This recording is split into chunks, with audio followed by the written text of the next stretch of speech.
Alright, welcome back to another driveway. Today we're actually in the office and we're going to take a look at the auto auction process. There's been quite a few other YouTubers that I've seen that have gone through the process of using either Copart or one of the weird little broker things.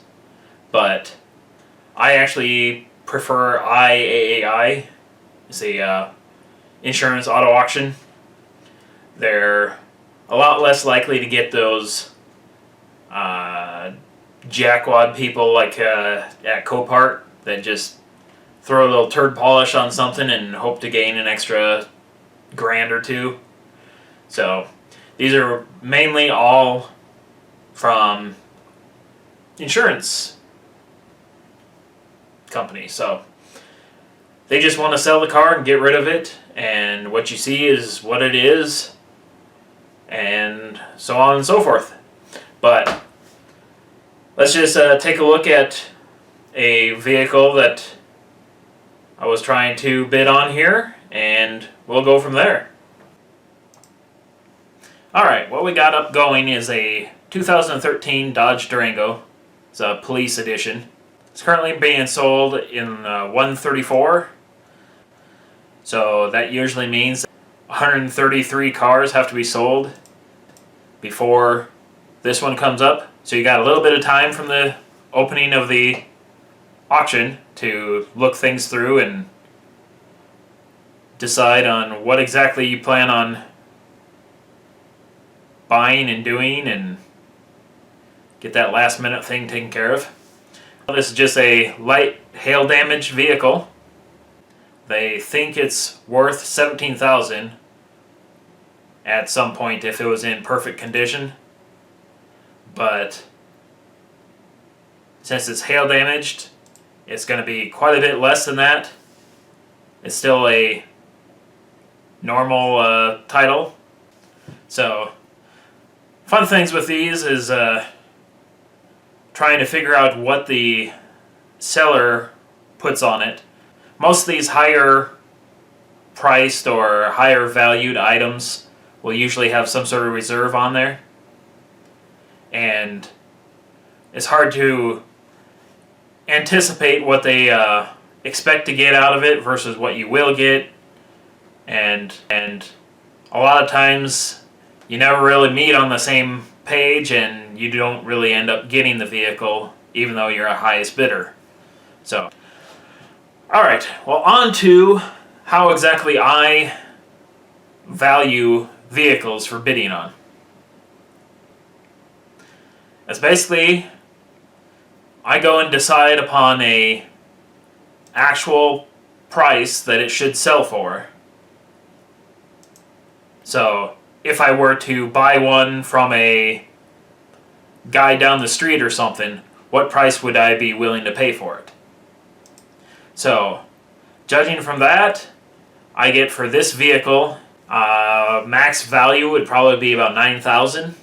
If you are a normal crazy person, you just go, alright, I need to max $9,000 this thing and be done, and then you could be completely hosed by the buyer fees and all that type of stuff. Like as you can see here, I actually have to pay the online buyer fee, which is based on the price. Then I have to pay the actual buyer cost for that item. So after subtracting that, I come up with pretty much a bailout number of $7,800. So that's as high as I'm willing to go on my end. If you're running through a broker, and that would be something that you need if the auction wasn't available to public buyers, which there's some vehicles in certain auctions that are not private, and then there's a lot of states that everything just has to have a license to buy. So if you're going for the broker route, which allows you to buy vehicles that aren't available to public, there's usually at least $400 worth of fees just on their end on top of that. So you would have to plan your bailout number even further on that. So to reach that magic 9,000, you'd probably have to pay almost only about 7 grand. You're pretty much, by going through brokers and that type of stuff, you are already liable than people on site, because you also have to pay for shipping if it's out of your state. So it's like you could be sitting there, the highest you could go is just 7 grand, while I could be over here closer. I don't have to pay the broker fee and I don't have to pay the shipping fee. I could be even to 78. And if you're on site, not online, you could go up to 79. So that bailout number is something that you really have to think about it. Like even when YouTubers say that they bought this car for $525, well, that's great, but they probably had $300-400 of fees and just the auction costs, and then another $400 on top of that for the broker cost and documentation fee, and then another $800 for shipping. I was like, shoot, you're already another 2 grand into that, so you're almost 3 grand for a piece of crap car. Those are a lot of things you have to keep an eye out when you deal with these online auctions. They can be a great place to get something for cheap, like I did with the Crossfire, or you can get taken to the cleaners real quick with all the fees and everything. Alright, so one of the big things that I like about being a member of the IAI is having the ability to bid live. A lot of those bid by proxy stuff, pre-bid, that you have to do for most of the broker places, that's not necessarily a real easy way to get a car out of that. It's like you go, oh great, I got the high bid of 4 grand, so I'm going to get it for a good cheap price. And then it goes to auction and it actually sells for 6 grand. Well, then you're just too bad. So it's like it doesn't lull you into a feeling that you're going to get something for super cheap. The other thing to keep an eye out is once the bidding starts, it actually goes really quick. A lot of cars will sell within about 30 seconds. Some of the longest, maybe a minute. So here in a moment we're going to fire up and actually bid on this vehicle, and you'll actually see how quick things go. So let's just take a look here. Durango police package, 123,000 miles on the prior minute. See, and before he even finished putting in the description, the bidding process is already cranked up. So as you can see at the top, I've got whether you're a high bidder or not, and you can place your bid.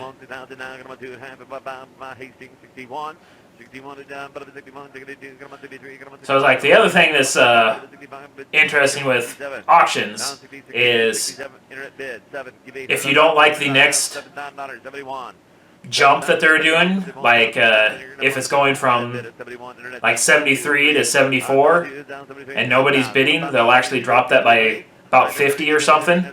So then you can get just a little difference and bid again. But as you can tell, we're actually approaching our bailout number. There's the bailout.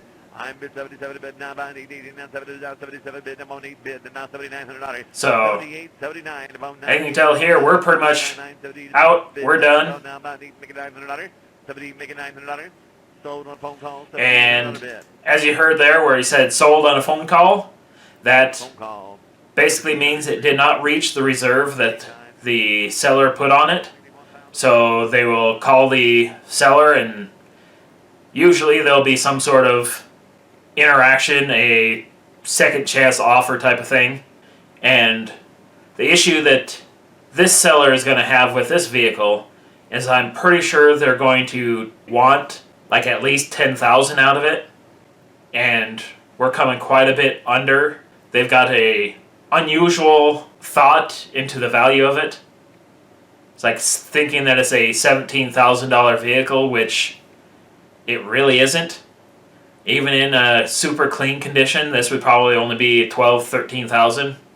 Yeah, they themselves forget to take into the fact that the buyers have to have all those fees, and if you're a smaller dealership, you're going to need an extra grand left over for profit. So that's basically the quick rundown of how that website works. It's very similar to how Copart works if you pay for their features like that. So I'm probably going to just leave this video right here, and we'll have to see you guys next time, and we'll be sure to get back to working on some vehicles. We've been having a lot of fun with little side projects that I need to get done or have fun doing. So stick around, subscribe, check out my other videos, and I'll see you later.